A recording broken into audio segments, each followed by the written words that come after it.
The Los Angeles sun blazed relentlessly, almost cruelly, searing the white stucco houses of the San Fernando Valley until they felt scalding to the touch.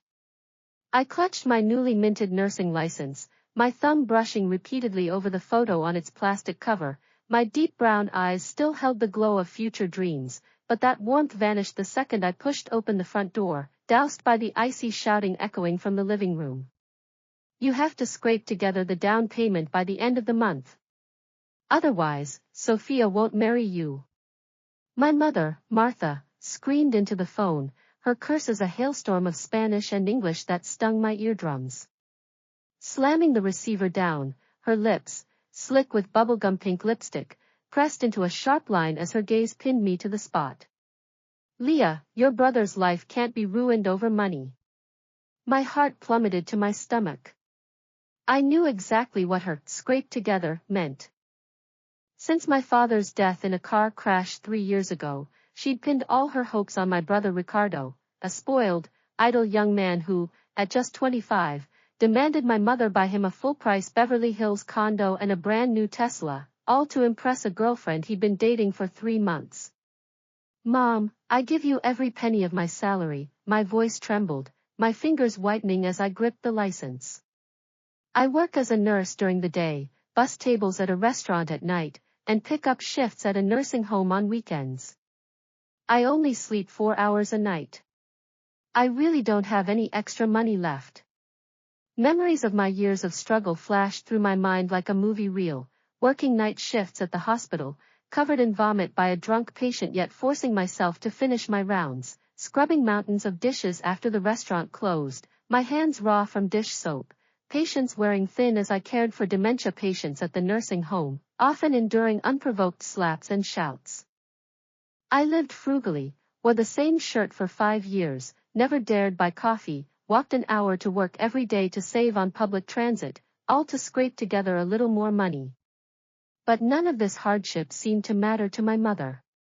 You're his sister, sacrificing for him is your duty, she rolled her eyes, pulling a gilded business card from the coffee table drawer, her eyes glinting eerily. I found a solution. Mr. Enrique Walker, the Beverly Hills real estate tycoon. He'll pay $500,000 if you stay with him for a year. What? My blood turned to ice, a cold chill spreading over my entire body. I knew the name. Enrique Walker was a legend in Los Angeles business circles, a 70-year-old who still controlled half the city's real estate. Rumors said he was reclusive, his private life shrouded in mystery. You're selling me? Just to buy Ricardo a condo and a car? Don't put it so crudely, her tone softened, and she reached for my cheek, but I jerked away. It's just a transaction. In a year, you'll have the money to do whatever you want, and Ricardo will have a happy family. We're family, aren't we? Family? Staring at the wrinkles around her eyes, I suddenly felt like I didn't know her at all. This woman who'd taught me to value self-respect was now putting a price tag on my dignity. Just then, Ricardo poked his head out of his bedroom, chewing gum and glancing at me casually. Come on, sis, it's just a year. Tough it out. Once I'm married, I'll take good care of you, I promise.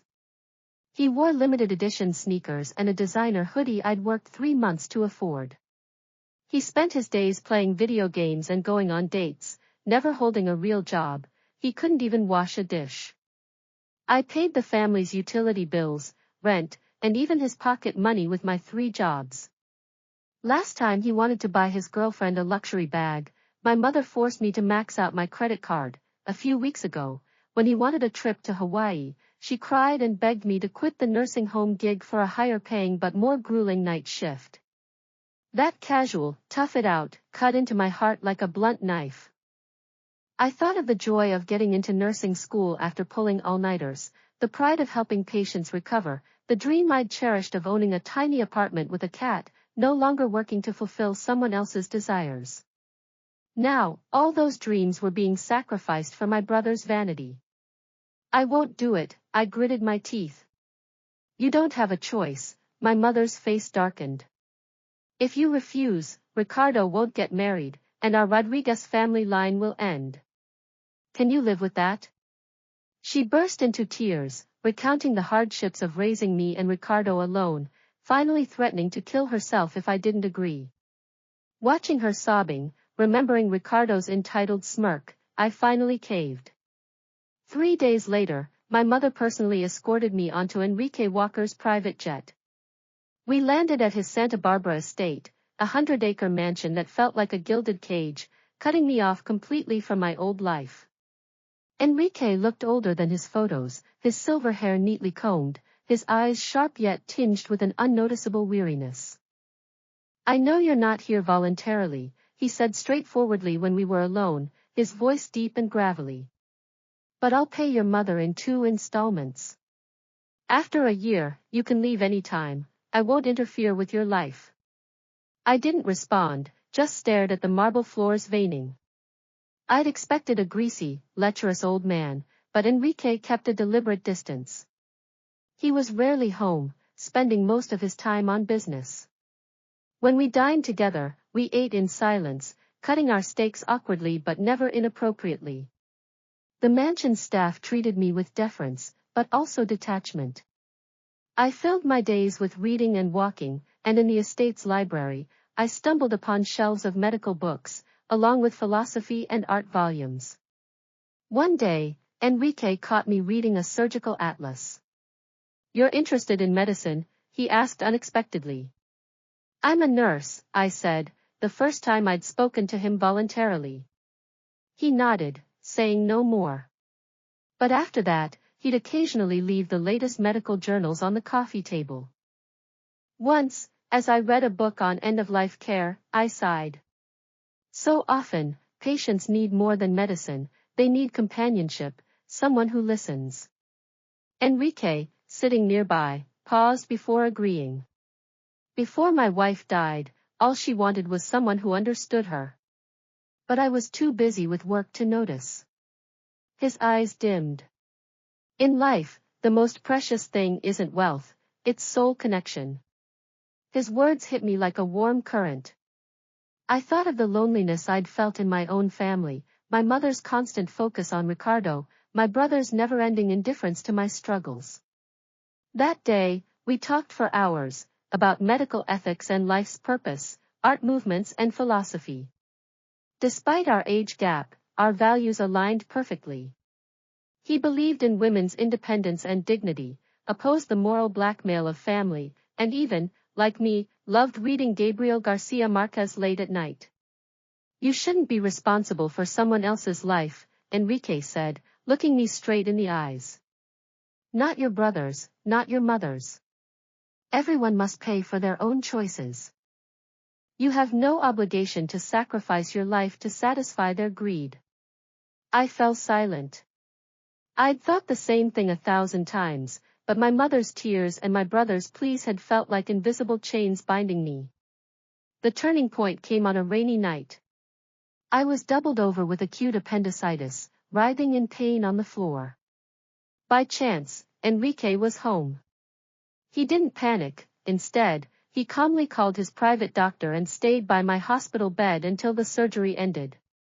When I woke up, I found him asleep, his head resting on the edge of the bed, his brows furrowed as if trapped in a nightmare. "Thank you," I whispered. He jolted awake, his eyes flustered for a moment before regaining their composure. "You're my guest, I couldn't let anything happen to you." He paused. "Besides, I cherish our conversations. You're the first person who's ever really listened to me." After that, our relationship shifted. We'd discuss medical cases in his study, share stories of our pasts over dinner. He told me how he'd lost his wife and daughter young, throwing himself into work to numb the guilt and loneliness. I poured out my struggles, 3 jobs, my mother's endless demands, Ricardo's laziness. He listened patiently, offering advice that always struck a chord. "You deserve a better life," he told me more than once. "Don't let others' greed destroy yours." I was gradually touched by his kindness and understanding, starting to think seriously about my future. Then one day, my mother called, her voice urgent. Ricardo wants a more expensive sports car, otherwise, Sophia's leaving him. Wire the rest of the money immediately, or Leah will regret it over there. Enrique stood beside me, listening quietly to the greed in her voice before murmuring, "You see, they'll never be satisfied." In that moment, something clicked. I spoke coldly into the phone, "Mom, I don't want that money anymore. From now on, Ricardo's life is his own responsibility. I won't give him another penny, and I won't let you drag me down anymore." "Leah, have you lost your mind?" my mother shrieked. "If Ricardo can't get married, it's all your fault. You ungrateful wretch." "I'm not ungrateful," my voice was calm but firm. "For years, I supported this family with 3 jobs, bought Ricardo's sneakers, his phone, paid his credit card bills. I've done more than enough. You've always taken my sacrifices for granted, trampled on my dignity like it's nothing. Starting today, I'm living for myself." Hanging up, I felt an overwhelming sense of relief. I looked at Enrique, a smile of release spreading across my face. "I want to leave here. Start over." He didn't try to stop me, just handed me a check. "You've earned this, not as a transaction, but as a sign of respect." I shook my head, pushing the check back. "I want to build my life with my own hands." The sun shone brightly the day I left. Carrying a small suitcase, I stood by the road hailing a taxi, ready to return to Los Angeles and find a new nursing job. Just then, Enrique's car pulled up. Rolling down the window, he looked at me. "If you ever need anything, call me. I believe in you, always." I smiled and waved, climbing into the taxi. Back in Los Angeles, I rented a tiny apartment and quickly found work at a community hospital. Life was modest, but dependable. I never expected my mother and Ricardo to show up at my door. I just finished work when I spotted them standing downstairs. Ricardo's face was red with anger as he grabbed my arm. "Sis, how could you be so selfish? Mom's practically dying from stress. Give me the money Enrique gave you, or I'm never leaving. Let go of me." I wrenched my arm free. "I'm not giving you any money. You're an adult, you should support yourself instead of mooching off others." "So what if I mooch?